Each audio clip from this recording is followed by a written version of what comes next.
அனைவருக்கும் வணக்கம்ப. தமிழச்சி அனுசூயா கற்பது தமிழிலிருந்து. இந்த பதிவில் நாம் காண இருப்பது டெஸ்கிரிப்டிவ் டைப் கொஸ்டின்ஸ், அதாவது விரித்துரைத்த அல்லது விளக்கமான விடையளித்தல் என்பது போன்ற வினாத்தாள் ஒன்று காண இருக்கின்றோம். அதாவது ஒரு பக்க அளவில் விடை தருக, அதற்கான மாதிரி வினாத்தாள், குறிப்பாக இலக்கண பகுதியிலிருந்து அமைகின்ற வினாக்கள் காண இருக்கின்றோம். இப்ப இந்த வினாக்களுக்கு ஏற்ற விடைகளை எவ்வாறு எழுதுவது என்பதுதான் இந்த வீடியோனுடைய முழுமையான கருத்து. சரிங்களா? எனவே வீடியோவை முழுமையாக பாருங்கள். நன்றி. வாங்க வீடியோக்குள்ள போகலாம்.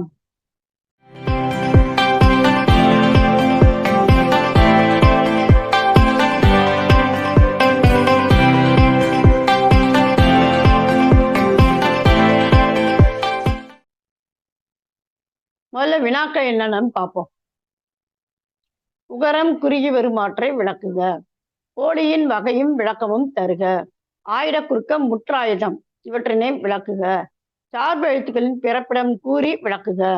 காலம் காட்டும் வினை இடைநிலைகளை தருக. இடைநிலை மெய் மயக்கத்தின் வகையும் விளக்கமும் தருக. சரிங்களா? இப்ப முதல் வினாவிற்கான விடை என்ன எழுத வேண்டும்?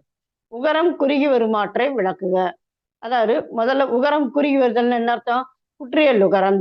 குற்றியல் உகரத்தினுடைய வரையறை எழுத வேண்டும். அதாவது தனி நெடிலை அடுத்து வருகின்ற ஒரு உகரம், அதே சமயத்துல வல்லின எழுத்துக்கள் ஏறி வந்த உகர எழுத்துக்கள், அந்த மாதிரியான வருவை குற்றியல் உகரம். இதனுடைய வகைகளானவை 6 அப்படின்னு சொல்லி அந்த குற்றியல் உகரங்கள் ஒவ்வொன்றும்.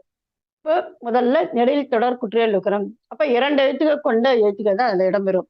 6, பாகு, அந்த மாதிரி தான் இடம்பெறும். அவை நெடில் தொடர் குற்றியல் உகரம். அடுத்தது பார்த்தோம்னா உயிர் தொடர் குற்றியல் உகரம். வரகு.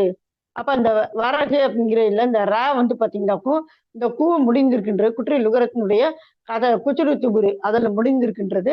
இந்த இருக்குட்டல் ஆன் பிச்சமே அப்ப ஆவை தொடர்ந்து வந்த உகரம்.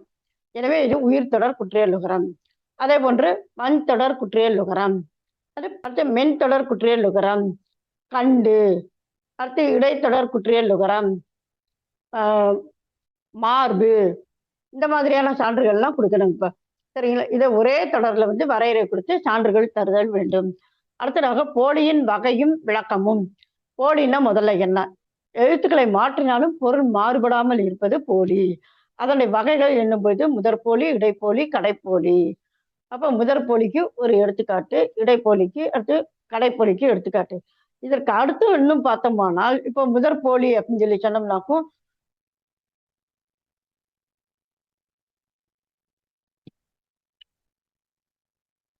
மயல்னு சொல்லுவோம். அதாவது மயல்னாக்கும் மயக்கம் என்ற பொருள்.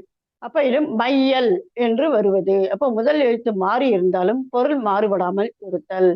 அடுத்த பார்த்தா இடைப்போலி அப்படிங்கிற பொழுது அரையர், அரசர் அப்படிங்கிற அரையர். அப்ப அந்த இடையில் இருக்கின்ற இந்த ரை என்கின்ற எழுத்து மாறுபட்டு இருந்தாலும் பொருள் மாறுபடாமல் இருத்தல். அடுத்து கடைப்போலி அறம், அரண். அப்ப இம் என்கின்ற இடத்தில் இன் என்கின்ற எழுத்து ஒரு எழுத்து மாறி இருந்தாலும் பொருள் மாறப்படவில்லை. இதுவே இறுதி போலி. அடுத்தது பார்த்தீங்கன்னா முன் பின்னாக தொக்க போலி அப்படின்னு சொல்லுவாங்க. அப்போ ஒரு சொல்ல முன்னாலையும் சரி பின்னாலையும் சரி மாற்றி எழுதி இருந்தாலும் பொருள் மாறுபடாமல் இருத்தல். வாய்க்கால், கால்வாய், அந்த மாதிரி இருக்கின்ற சொற்கள். அடுத்தது பார்த்தீங்கன்னா முற்றுப்போலி. அது 5 அப்படி என்பது 5 என்று வருவது. அப்ப எழுத்துக்கள் எல்லாமே மாறி இருக்குன்னா ஆனா பொருள் மாறுபடாமல் இருக்கின்றன. இது நம்ம இதனுடைய விளக்கம். அடுத்தது ஆயுத குறுக்கம் முற்றாயுதம் அப்படிங்கிறாங்க. முதல்ல குறுக்கம்னா என்ன வரையறை? தனக்குரிய மாத்திரை அளவிலிருந்து குறைந்து ஒழிப்பது குறுக்கம் இல்லைங்களா? அப்படின்னு பார்க்கும்போது முதல்ல முற்றாயுதம். இது பார்த்தோம்னால் வல்லில மெய் எழுத்துக்களின் மேல் உகரம் ஏறி வந்த எழுத்துக்கள் இறுதியாக இடம்பெறுவது. பாருங்க, கசர தவற அப்படிம்போம். அது வல்லில மெய் எழுத்துக்கள் ஏறும்பொழுது குச்சுடுத்து புரிய. அப்ப கூல 1 டு டு உ து ரு. சரிங்களா? இதுல பாத்தீங்கன்னாக்கும் இது மொத்தம் 6 அடுத்த 7வது பாத்தீங்கன்னாக்கா அவுக்குட்டல் கடிய அக்கடிய. அப்ப இந்த இடத்துல வருகின்ற ஆயுத எழுத்து. அதே மாதிரி யூக்குட்டல் கடிய இக்கடிய. இது புணர்ச்சி விகாரத்தால் அமைகின்ற அந்த ஆயுத வேறுபாடு. அடுத்து செய்வது அப்படிங்கிற செய்வகுது அப்படின்னு செய் விகாரத்தால் அமைவது. சரிங்களா? ஆக மொத்தம் முற்றாயுதம் பார்த்தோமானால் 8 வகைகள் அமைகின்றன. சரிங்களா? அடுத்து ஆயிர குறுக்கம் அப்படின்னு சொல்லி சொன்னோம்னாக்கா, ஆயிரம் வந்து தன்னுடைய மாத்திரை அளவிலிருந்து குறைந்து வருவது. ஆயிரத்துக்குரிய மாத்திரை என்ன? மெய்யெழுத்தின் வகையில் அடங்குவதெல்லாம் அதனுடைய மாத்திரை அரை மாத்திரை. அப்ப அந்த அரை மாத்திரையும் கால் மாத்திரை அளவாக குறுகி ஒலிப்பது ஆயிரம் மாத்திரை. அது 2 அதாவது ஒரே ஒரு இடத்துல ல, ள ஈற்று நிலைமொழியில தகரத்தை முதலாக கொண்ட எழுத்து வரும்பொழுது அல் குட்டல் திணை அஃறிணை, முள் குட்டல் தீது முற்றீது. அப்ப இந்த மாதிரியான இடங்கள்ல வருகின்ற இந்த குறுக்கம் வந்து ஆயுத குறுக்கம். அந்த இல்லுக்கு முன்னால த வந்து ஆயுத எழுத்து பாருங்க பிறக்கின்றது, அந்த தகரம் வந்து டகரமாக மாறுகிறது. அதே மாதிரி இங்க ஆயுதம் பிறக்கின்றது, இந்த தகரமானது ரகரமாக பிறக்கின்றது. இந்த ஆயுத எழுத்தினுடைய மாத்திரை அளவு குறுகின்றது. அதாவது அரை மாத்திரை அளவிலிருந்து கால் மாத்திரை அளவாக குறுகுகின்றது. சரிங்களா? இதுவே ஆயுத குறுக்கம். சரிங்களா? இப்ப ஏன்னா நிறைய பேர் வந்து எஃகு, கக்சி அதைத்தான் வந்து ஆயுத குறுக்கம்னு சொல்லுவாங்க. கிடையாது. அது வந்து முற்றாயுதம். அதாவது தனக்கு முன்னால் ஒரு குறில் எழுத்தையும், தனக்கு அடுத்து எப்பவுமே பார்த்தீங்கன்னாக்கும், வல்லில மெய்யின் மேல் ஏறிய உகரத்தை கொண்ட எழுத்து தான் வரும்.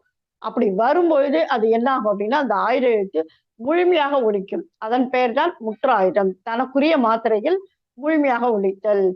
சரிங்களா? அடுத்து அடுத்த வினா. சார்பு எழுத்துக்களின் பிறப்பிடம். சார்பு எழுத்துன்னா முதல்ல என்ன? அதாவது உயிரெழுத்துக்களை, உயிர்மெய் எழுத்துக்களை, மெய் எழுத்துக்கள் இந்த 2 சேர்ந்து பிறப்பது உயிர்மெய் எழுத்துக்கள். இந்த முதல் எழுத்துக்களை சார்ந்து வருகின்ற எழுத்துக்கள் சார்பு எழுத்துக்கள்.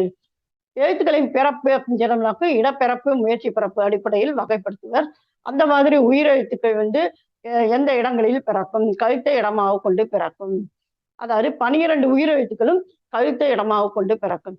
மெய் எழுத்துக்கள் அப்படின்னு சொல்லி சொன்னோம்னாக்கும் வல்லின எழுத்துக்கள் மார்பை இடமாக கொண்டு, மெல்லின எழுத்துக்கள் மூக்கினை இடமாக கொண்டும், அடுத்து இடையின எழுத்துக்கள் அதாவது கழுத்துக்கும் மார்புக்கும் இடைப்பட்ட இடையில் பிறப்பதனால் அவை இடையின எழுத்துக்கள். அவற்றை இடமாக கொண்டும் பிறக்கும். அடுத்து முயற்சி அப்படிங்கிற பொழுது பார்த்தீங்கன்னாக்கா ஒவ்வொன்றும் மாறுபடும். உயிரெழுத்துக்கள் அப்படின்னு சொல்லி சொன்னோம்னா அ வந்து வாயை அங்கா தலால் பிறக்கும். இ, ஏ, ஐ அதெல்லாம் பார்த்தீங்கன்னாக்கும் வாயை அகல திறந்து அந்த நாவின் நுனியானது இந்த பல்லினுடைய இதுல அன்னத்துல வந்து பறந்து விரிவதனால் பிறப்பது.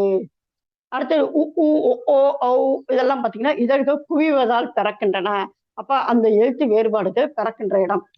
அதே போன்று மெய் எழுத்துக்கள் அப்படின்னாக்கோ இக்கு, இச்சு, இட்டு, இத்து, இப் இதெல்லாம் வந்து வல்லின எழுத்துக்கள். இந்த 6ம் பிறக்கின்ற இடம் எப்படி? அப்ப முதல்னா முதல் அன்னம். அடுத்தது பார்த்தீங்கன்னாக்கா அதனுடைய இனமான எழுத்துக்கள் இங்கும் அதே மாதிரிதான். முதல்னா முதல் அன்னத்துல பிறக்கும். சரிங்களா? அந்த மாதிரி ஒவ்வொன்றும் பிறக்கின்ற இடங்கள் இப்ப. அடுத்தது ஆயிரம் அப்படின்னு சொல்லி சொன்னா தலையே இடமாக கொண்டு பிறக்கும். அவ்வளவுதான் முடிவு போச்சு. அடுத்து காலங்காட்டு வினை இடைநிலைகளை தருக. காலம் அப்படின்னு சொல்லி சொன்னா 3 காலங்கள். அதாவது இறந்த காலம், நிகழ்காலம், எதிர்காலம். இறந்த காலத்துக்கு பார்த்தோம்னா 4 இடைநிலைகள். இட்டு, இட்டு, இன், ஈ போட்டு இன் போடணும். சரிங்களா? அதெல்லாம் சொல்லும் போதே இன் சொல்லணும். வெறும் இன் மட்டும் சொல்லக்கூடாது. இந்த எழுத்தை சொல்லணும். ஏன்னா அது புணரும் போது கெடும் அப்படிங்கிறத நம்ம வேறுபாட்டுல காட்டுவோம்.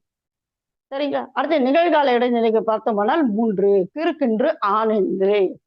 சரிங்களா? வருகிறான், வருகின்றான், வாரான் என்றான். வாரான் என்றானாக்க வராமல் நின்று விட்டான் என்னும் பொருள் என்று, வந்து கொண்டு இருக்கிறான் என்று பொருள். அது நிகழ்காலத்தை குறிக்கின்றது. அடுத்து எதிர்கால இடைநிலைகள் பார்த்தோம்னாக்க 2 2 இப் யூ. அப்போ ஒவ்வொன்றிற்குமான சான்றுகளை நாம் தருதல் வேண்டும். சரிங்களா? அடுத்து இடைநிலை மெய்மயக்கத்தின் வகையும் விளக்கமும் தருக. முதல்ல மொழி இடை எழுத்துக்கள் அப்படின்னா என்னென்ன முதல்ல அதை சொல்லணும். அதாவது மொழி முதல் எழுத்துக்கள், மொழி இறுதி எழுத்துக்கள், மொழி இடை எழுத்துக்கள். இந்த எழுத்துக்களை தான் இடைநிலை மெய்மயக்கம் என்று கூறுவார்கள். அந்த மொழியிடை மெய் எழுத்துக்கள் பார்த்தோமானால் அந்த மெய்மயக்கம் அப்படின்னு சொன்னாலும் உடல்நிலை மெய்மயக்கம், வேற்றுநிலை மெய்மயக்கம் என்று 2 வகைப்படும். அந்த உடல்நிலை மெய்மயக்கத்துல 4 எழுத்துக்கள் தம்முன் தாம், அதாவது தானும் வரும், தம் பக்கத்தில் அதே எழுத்தை கொண்டு வரும். அந்த எழுத்துக்கள் கச தப. சரிங்களா? அப்ப இக்கு பக்கத்துல இக்கு வர்றது. இப்ப அக்கம், பக்கம் பாத்தீங்கன்னா இக்கு இருக்குன்னு பக்கத்துல காவும் இருக்கின்றது. அப்ப அதை பிரித்தமான காவை பிரித்தமா இக்கு குட்டல் அப்ப இக்கு இக்கு பக்கத்துலயே வருது. அந்த மாதிரி. அடுத்து வேற்றுநிலை மெய்மயக்கம் அப்படின்னு சொல்லி சொன்னோம்னா 2 மெய்யெழுத்துக்கள் தன்னை ஒட்டி தன் பக்கத்தில் தான் வரவே வராது. எந்த காரணம் கொண்டும் வரவே வராது. நம்முடைய தமிழ் மொழியில இடம்பெறாது. அந்த எழுத்துக்கள் என்னன்னா இரும், இல்லும். சரிங்களா? அப்ப இந்த 2 எழுத்துக்கள். அடுத்து இந்த உடல்நிலை, வேற்றுநிலை இந்த 2லும் வருகின்ற மெய்யெழுத்துக்கள் என்னென்ன அப்படின்னா இந்த 4 கூட்டல் 2 6. 18 மெய்யெழுத்துக்களை இந்த 6 போக மீதி 12 பார்த்தோமானா உடல்நிலை மெய்மயக்கத்திலும் வரும், வேற்றுநிலை மெய்மயக்கத்திலும் வரும். சரிங்களா? அப்படியே தெளிவா எழுதணுமா. அடுத்து ஈரொற்று நிலை அப்படின்னு சொல்லி சொன்னோம்னாக்கும் 3 எழுத்துக்கள்ப்பா. அதாவது இ, ரு, இல். இந்த 3 எழுத்துக்கும் பார்த்தோமானால் ஈரொற்று நிலையில் இடம்பெறக்கூடிய எழுத்துக்கள். இப்ப உதாரணமா பார்த்தோம்னாக்கும் வாய்க்கால். அப்ப வாய். அடுத்து இக்கு. அடுத்ததாக கால்னு பிரிக்கிறோம். அப்ப வாய்க்கால். அந்த கா பிரித்தோமானால் அது எப்படி பிரிப்போம்? இக்கு கூட்டல் ஆன்னு பிரிப்போம். அப்ப பாருங்களேன், இங்க ஒரு மெய்யெழுத்து இருக்கு, இங்க ஒரு மெய்யெழுத்து, இது ஒரு மெய்யெழுத்து. அதான் ஈரொற்று. ஒற்று என்றால் மெய்யெழுத்துக்கள் இல்லைங்களா? அப்ப 2 மெய்யெழுத்துக்கள் பக்கத்துல இன்னும் கூடுதலாக ஒரு மெய்யெழுத்து இடம் வருவதுதான் ஈரொற்று மெய். அது மாதிரி அப்படின்னு சொல்லி சொன்னோம்னாக்கும் இந்த வார்ப்பு, புதிய வார்ப்புகள்னு சொல்லுவாங்க. அப்ப வார்ப்பு, அப்ப அடுத்து இப்பு, அடுத்த வார்ப்பு, அதுல இருக்கின்ற இப்பு. ஆக மொத்தம் ஈரொற்று நிலை. அடுத்து ஈழ்ன்னு சொன்னோம்னா வாழ்த்துகள்னு சொல்லுவோம். அப்ப வாழ்த்துகள் இள்ளு இத்து, அந்த தூள் இருக்கின்ற அந்த இத்து குட்டல் ஊ. அப்ப ஈரொற்று நிலையில் காணப்படுகின்ற எழுத்துக்கள். அப்ப நன்றாக தெரிந்து கொள்ளுங்கள். இடைநிலை மெய்மயக்கம் அப்படின்னு சொல்லி சொன்னோம்னாக்கும் உடல்நிலை மெய்மயக்கம், வேற்றுநிலை மெய்மயக்கம். உடல்நிலை மெய்மயக்கத்தில் வரக்கூடிய எழுத்துக்கள் 4 கச தப. வேற்றுநிலை மெய்மயக்கத்தில் வரவே வராது தம் பக்கத்துல அப்படியான எழுத்துக்கள் 2 இர் இல். அடுத்து உடல்நிலை வேற்றுநிலை இந்த இரண்டிலுமே வரக்கூடிய எழுத்துக்கள் என்னென்ன அப்படின்னா ஏற்கனவே நம்ம தாம் பக்கத்துல தாம் மட்டுமே வருகின்ற அந்த எழுத்துக்கள் 4ன்னு சொன்னோம். வரவே வராத எழுத்துக்கள் 2ன்னு சொன்னோம். ஆக மொத்தம் அந்த 6 எழுத்துக்கள் போக மீதி இருக்கின்ற 12 எழுத்துக்களும். அடுத்ததாக ஈரொற்று நிலை எழுத்துக்கள். இவை நம்ம இடைநிலை மெய்மயக்கத்தினுடைய வகையும் விளக்கமும். இதை வந்து எளிமையா என்ன செய்யணும், நம்முடைய கருத்துக்களை பக்கம் பக்கமா எழுதக்கூடாது. அவங்க என்ன செஞ்சிருப்பாங்க, ஒரு பக்கம் கொடுத்து அந்த பக்கத்துக்கு உள்ளே தான் நம்முடைய விடையினை அளித்தல் வேண்டும். ஆக இந்த மாதிரி அதாவது விடையினை தெளிவாக எழுதி பழகுங்கள். அப்ப இந்த இதை வந்து தெளிவா ஒன்றன் கீழ் ஒன்றா எழுதணும்னா சரியா ஒரு பக்க அளவில் இடம்பெறும். சரிங்களா? இப்ப இது வரைக்கும் நம்ம பார்த்த இந்த இலக்கண வினாக்களோட தொடர்புடைய வீடியோக்கள் நம்முடைய வலைவழி பக்கத்தில் இருக்கின்றனப்ப அவற்றின் இணைப்பையும் இத்துடன் இணைக்கின்றேன். இணைத்து படியுங்கள். உங்கள் கருத்துக்களை மறவாமல் கருத்து பெட்டியில் கொடுங்கள். மீண்டும் ஒரு புதிய பதிவை சந்திப்போம். நன்றி, வணக்கம்.